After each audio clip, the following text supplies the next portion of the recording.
apparatus के साथ जब ये मिल जाते हैं तो फिर क्या हो जाता है, इनमें प्रोटीन्स मौजूद होते हैं, ये आगे आगे बढ़ते हैं। जो ये आगे आगे बढ़ते हैं तो इस सिस्टर्नी में चले जाते हैं। किस वाली सिस्टर्नी में? जो होती है गोल्गी एपेरेटस की। तो फिर क्या होता है वहां पे फिर ये बाहर आना चाहते हैं, मगर बाहर आने के लिए कुछ और कंपोनेंट्स इनको मिलते हैं यहाँ पे सिस्टर्नी में। तो यहाँ पे फिर ये दूसरे फेस में आ जाते हैं, जिसको हम बोलते हैं मैच्योरेशन फेस, या उसको ट्रांस फेस भी कहते हैं। क्या कहते हैं? मैच्योरेशन फेस या फेज, या उसको हम क्या बोलेंगे? Trans phase. तो ये जो ट्रांस फेज है, ट्रांस फेज कैसा होता है? सबसे पहले ये क्या, यहां पे ये आउटर था, ये मगर इनर होता है। क्या होता है? ये इनर वाला होता है। ऑब्वियस सी बात है, आउटर को अपोजिट क्या है? इनर है। ये इनर होता है ये वाला फेज, ट्रांस फेज।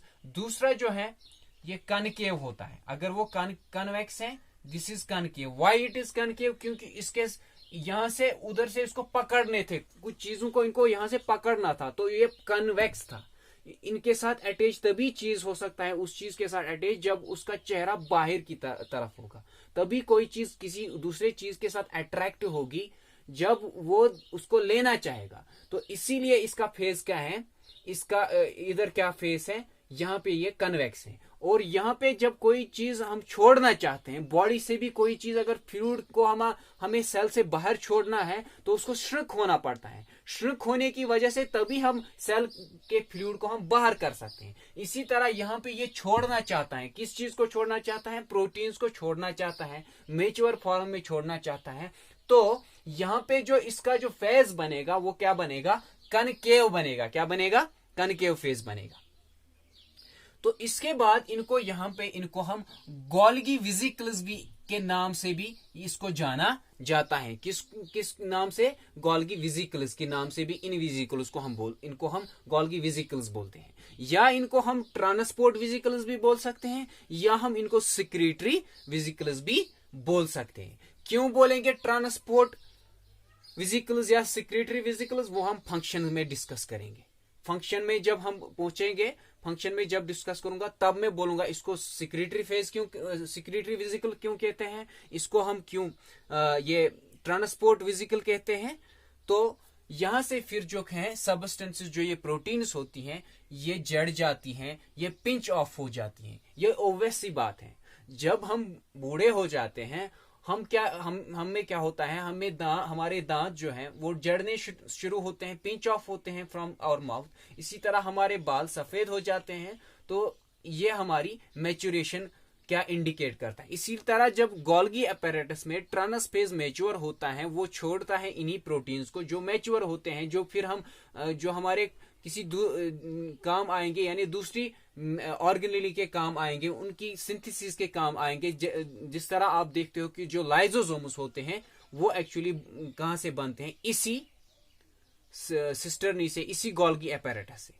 तो अब आपको एक इंपॉर्टेंट चीज मुझे बोलनी है, बहुत जरूरी चीज। हम गोल्गी एपेरेटस को क्यों गोल्गी एपेरेटस कहते हैं? Why we call the Golgi apparatus as Golgi apparatus? क्यों इसको कहते हैं? इसलिए कहते हैं because the stock of cisternae, जब ये गुच्छा होता है किसका? सिस्टर्नी का। इसके साथ साथ जो मैंने गोल्गी वेसिकल्स अभी बोला, the stock of cisternae along with the associate vesicles is known as Golgi apparatus. So you need to listen it carefully that when there is the stalk of cisternae plus Golgi vesicle, then we called it as Golgi apparatus. Otherwise we would have not called it Golgi apparatus. So it is a mixture of, it is a sum of, it is a add of two things. One is the stalk of cisternae, another is the Golgi vesicles. That form what? That combination form the Golgi apparatus. Got it? तो इसके बाद हम discuss करेंगे functions. What would be now the functions? I will discuss only here three main functions.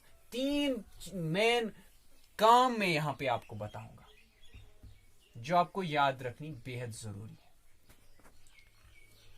आपको तस्वुर करना है, this is a factory. Cell जो है ये फैक्ट्री है। फैक्ट्री में क्या होता है, वहां पे दो यूनिट्स होते हैं, एक तो होता है प्रोडक्शन यूनिट, दूसरा होता है प्रोसेसिंग यूनिट।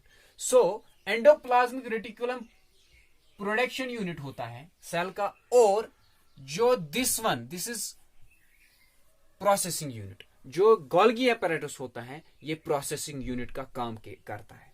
आपको पता होगा जब कोई भी चीज मैन्युफैक्चर होती है, तैयार होती है, वो प्रोसेसिंग यूनिट में तैयार हो जाएगी।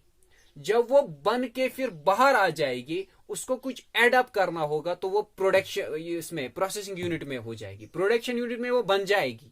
अगर कुछ कमी पेशियां रहेंगी, हतमी शक्ल कौन देगा फिर, this processing unit. Just like that जो endoplasmic reticulum is that is the production unit, और जो प्रोसेसिंग यूनिट है वो है गोल्गी apparatus। अब हम यहां पे मैं आपको बताऊंगा फंक्शंस के बारे में। आपने पहले बताया कि यहां से राइबोसोमस से स्मूथ एंडोप्लाज्मिक रेटिकुलम से बडिंग होती है यहां पे, फिर सिस्टर्नी जब बनती है इसकी, तो यहां से प्रोटीन्स गुजर जाते हैं। जब ये प्रोटीन्स बाहर आ जाते हैं, कहां आ जाते हैं, ट्रांसफेज में चले जाते हैं, तो ये ट्रांसपोर्ट का काम करते हैं। किसका काम करते हैं, ट्रांसपोर्ट का काम। So it transports the material across the cell or within the cell or from into outside the cell। एक तो ये across the cell ट्रांसपोर्ट करता है मटेरियल को, दैट मीन्स ये प्रोटीन्स, और साथ साथ जो सेल से बाहर भी ये प्रोटीन्स, मैच्योर प्रोटीन्स ला सकता है, बॉडी के लिए वो यूज हो सकते हैं। तो ये ट्रांसपोर्ट का काम करता है। दूसरी इनको पैकिंग का काम। तो सब इससे पहले कि ये ट्रांसपोर्ट करे कोई चीज, पहले इसको पैक होना है इस प्रोसेसिंग यूनिट में। दैट मीन्स यहां पे इसको हतमी शक्ल देनी है। उस प्रोटीन को बाहर लाने के लिए पहले उसको पैक होना पड़ता है। तो कहां पे पैकिंग होगी, इसी किस में, इस जो ये ट्रांसफेज से पहले गुजर जाएगा इस सिस्टर्नी में, गोल्गी apparatus में, तो ये पैकिंग का काम करता है। साथ साथ ये सिक्रीटरी फंक्शन भी करता है। क्या करता है, secretory function, because it produces, it releases more proteins. उस चीज को हम उस वाली ये एक्ट करता है सिक्रीटरी फंक्शन तभी जब कोई चीज, कोई भी सेल जो होती है हमारी बॉडी में, when they release more secretion, we called them, that function is secretory function. Here it releases what, it releases here the proteins or other substances, so we called this as, this function here is Golgi apparatus acts as, or it has a secretory function as well. So it has now three functions, three main: transportation, packing, and secretory function or secretion. Okay, so you had been I had been already talked about this secretory vesicles. So here you got the idea why they are called secretory vesicles, because these vesicles, these Golgi vesicles actually secrete proteins or other substances which are required for the synthesis of the another organ, or for the rest of the cell, or for the rest of the body. Okay, so I am here closing my topic with the recapitulation. I will remind you all the terms which I have told you earlier. So first of all, I discussed you about the Golgi apparatus. Golgi apparatus, इसको किसने discover किया था, एक Italian physician ने 1898 में, जिनका नाम था कैमिलियो गोल्गी। तो इसके बाद मैंने बोला ये तमाम यूकैरियोटिक सेल्स में मौजूद होती हैं, that means this is occurrence. उसके बाद कंपोजिशन में बोला लिपिड्स का बना होता है, प्रोटीन्स और एंजाइम्स का। उसके बाद मैंने आपको बोला कि ये जो होता है इसके लिए आपको समझना है एंडोप्लाज्मिक रेटिकुलम। एंडोप्लाज्मिक रेटिकुलम के दो टाइप्स बहुत जरूरी हैं, rough endoplasmic reticulum and smooth endoplasmic reticulum. फिर मैंने बोला difference between the cisternae, between the Golgi apparatus cisternae and this cisternae what we called as endoplasmic reticulum की सिस्टर्नी। फिर मैंने बोला इसके दो फेसेस होते हैं, एक तो होता है सिस फेस और ट्रांस फेस, या उसको हम बोलते हैं formation phase and transformation phase. ठीक है, ये मैच्योरेशन फेज। फिर मैंने आपको बोला कि इनकी फंक्शन ट्रांसपोर्ट की, पैकिंग की और सिक्रेटरी की। Hope you would have understood it well. and thank you for listening to today's lecture. Khuda Hafiz Nasir.